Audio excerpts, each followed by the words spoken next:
Again. Okay. People wonder why they say, if there's a God, why does he allow all these different tragedies to happen in life? People being deformed and all this other kind of stuff, and babies dying, and floods, and all kind of tragedies.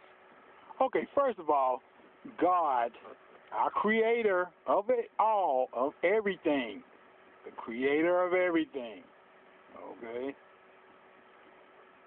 Think about it.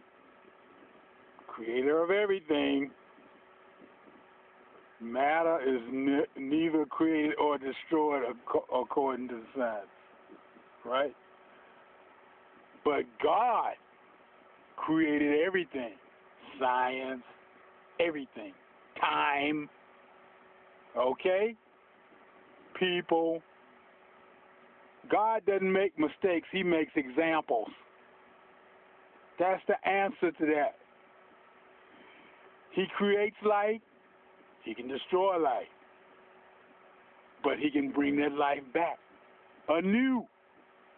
Ye must be born again. Okay? Plain as day. God makes examples. He never makes mistakes. He makes examples.